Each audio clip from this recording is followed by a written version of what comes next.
Metabolismo lento. Será que isso de fato é verdadeiro?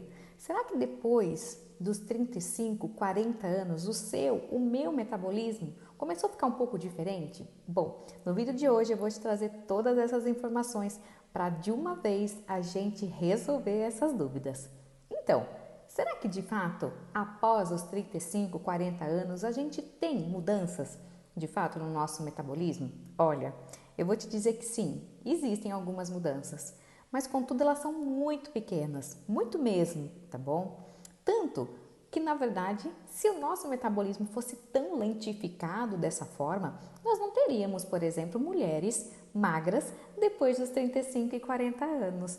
Então, na verdade, isso acaba sendo um mito que a gente traz e coloca ali na nossa cabeça como se fosse uma desculpa, né? Ah, eu já passei dos 35 anos, eu já passei dos 40 anos, então vai ficar cada vez mais difícil de emagrecer, cada vez mais difícil de perder gordura. E não é isso que acontece. Na verdade, o processo de envelhecimento, sim, ele causa algumas alterações hormonais, e principalmente nós que somos mulheres. O que acaba acontecendo após os 35 anos é que tem alguns hormônios em especial, a melatonina, a testosterona, o estrogênio feminino, todos eles começam sim a diminuir. E como eles vão diminuindo e gradativamente diminuindo, talvez o nosso metabolismo comece a ficar um pouco diferente. Mas esse pouco diferente não te impede ainda de conseguir emagrecer e ter um estilo de vida saudável. Então, presta atenção nas próximas dicas que eu vou falar, que são sim eles os grandes causadores, talvez, da lentificação do teu metabolismo. Bom, se você está brigando com a balança, ou a sua balança ora está de um jeito e ora está do outro, primeiro verifique se talvez você não está comendo carboidrato de menos.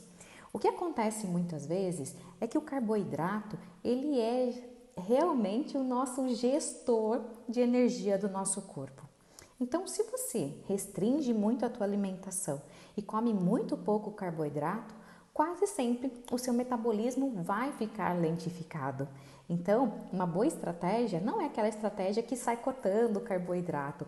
Aquela estratégia boa é de fato aquela onde a gente tem porcionamentos diferentes do carboidrato, onde a gente respeita a individualidade masculina ou feminina e também a sua atividade do seu dia, o que você faz, em que momento você precisa estar com o cérebro mais atento, por exemplo, porque o carboidrato também traz muito essa questão, ele trabalha muitas questões cognitivas. Então uma pessoa que fica, por exemplo, sem carboidrato, logo no começo da manhã, e é aquela pessoa que fica muito em cima de planilhas, tem muitas reuniões, às vezes vai faltar muita energia para essa pessoa.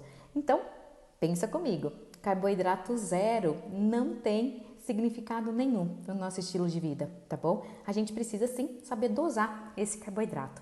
Uma outra dica que eu te dou também são geralmente as pessoas que pulam grandes refeições. Então, as refeições principais, o almoço, o jantar e o café da manhã, essas refeições não são ideais para que a gente fique cortando, tirando elas, né, da nossa rotina. Por quê?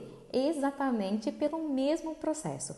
Quanto menos energia, na verdade, quanto menos proteína você dá para o teu corpo, mais o teu corpo entende que ele precisa poupar a energia. Então, ele vai lentificar ainda mais o seu metabolismo, fazendo com que ele fique um pouco mais estagnado. Olha, estou falando um pouco diferente. É diferente quando a gente pula a refeição e quando a gente faz jejum intermitente. Jejum intermitente é uma estratégia diferente de pular a refeição, tá bom? Outra coisa que pode estar acontecendo com você é também algum problema da tireoide. Olha só, a tireoide, na verdade, ela é uma glândula que fica aqui, né, parada um pouquinho aqui abaixo, bem na região do nosso pescoço, no meio do nosso pescoço, e ela faz toda essa questão de gerenciamento metabólico. Eu sempre digo durante as consultas para os meus pacientes que a tireoide nada mais é do que uma usina de energia. Então, se essa usina de energia, na verdade, tiver muito alta ou tiver muito baixa, a gente também vai ter uma lentificação do nosso metabolismo. E o que pode estar dando problema na sua tireoide, muitas vezes passa imperceptível por você. Então, o que vale muito a pena quando a gente quer otimizar a nossa tireoide?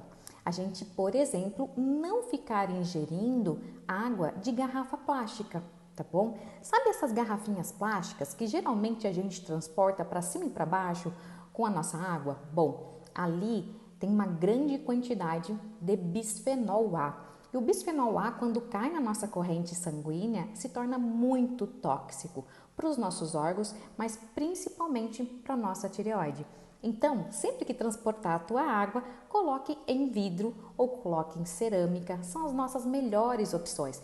E você pode sim, existem hoje garrafinhas que são 100% à base de alumínio não, perdão, são algumas garrafinhas que são feitas à base de inox inoxidável. Então, esse tipo de garrafinha também vale muito a pena, tá? Essas também são liberadas. Outro cuidado que você precisa ter também é com relação aos seus esmaltes, os esmaltes que você usa habitualmente nas suas unhas, tá bom?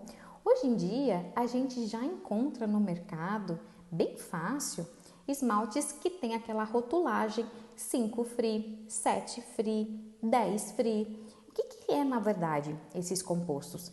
Ali foi retirado grandes componentes que são tóxicos, tanto para o nosso corpo quanto também para os nossos órgãos.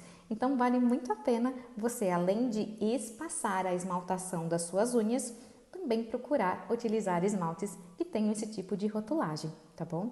Outra coisa que também é bem importante e que faz uma diferença enorme quando a gente quer otimizar a nossa tireoide é o uso de pasta de dente.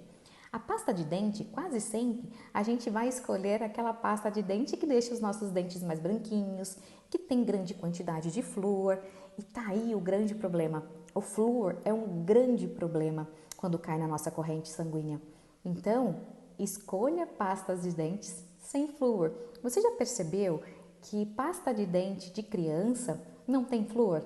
É exatamente por isso, porque o flúor é tóxico pra gente. Então, quanto mais a gente poder ficar livre e longe desse tipo de contaminantes, vai te fazer muito melhor. Agora, quero falar especificamente para você que gosta de tomar aquele banhinho morninho ou um banhinho mais quente. Quem não gosta? Eu também adoro. Só que esse é um outro grande problema. Sempre quando a gente se expõe a um ambiente pequeno, fechado, úmido e que principalmente a nossa água seja aquela água com grande quantidade de cloro, principalmente se você não tem um filtro lá na tua casa, lá na entrada da tua casa, então você pode também estar sendo contaminada por cloro. E principalmente quando esse cloro, na verdade, se submete a alguma temperatura um pouco mais alta, que acontece ali no nosso chuveiro, pronto. Ao invés de você também tá caindo cloro no teu corpo, você tá inalando cloro, porque o vapor faz com que, na verdade, essa inalação de cloro se torne ainda mais evidente. Então, olha só, olha a quantidade de coisas que talvez possa estar acontecendo com você e que esteja impactando diretamente a tua tireoide e o teu metabolismo. Então, falar simplesmente que o nosso metabolismo ele se lentifica com os anos, não é assim que funciona, tá bom? Outra coisa que eu quero também te falar e te dar uma dica. Com o passar da idade, lembra que eu falei que alguns hormônios têm algumas alterações? Isso sim, isso é bem verdadeiro. O hormônio que mais cai com nós mulheres é o estrogênio e é testosterona. E aí não tem jeito, tá bom, mulher? Quando a gente vai ficando um pouco mais velha, é reflexo da vida a gente passar pelos períodos de perimenopausa, climatério, menopausa. E aí, como é que a gente vai de fato conciliar a nossa vida com esse declínio hormonal? Eu sempre digo para as mulheres que estão aqui comigo no consultório que a gente não precisa esperar. A gente não espera, na verdade, a gente está no climatério, a gente passar pela perimenopausa, que é o processo de 10 anos antes da sua última menstruação. A gente precisa ir se preparando, tá bom? Para todo esse processo. E existem algumas plantas, algumas ervas que ajudam muito nessa preparação. Uma das plantas que eu mais gosto para fazer esse controle estrogênico e também o controle de testosterona na mulher acaba sendo a ashwagandha. Então anota esse nomezinho bem estranho. Outra erva, maca peruana, ajuda bastante, e geleia real. Então você pode, por exemplo, utilizar as 3 ervas juntas e você vai começar a sentir os benefícios, principalmente em energia. Todas as vezes que você sente que você está mais energizado, quer dizer que o teu metabolismo também ele está melhor, tá bom? Espero que você tenha gostado das dicas de hoje.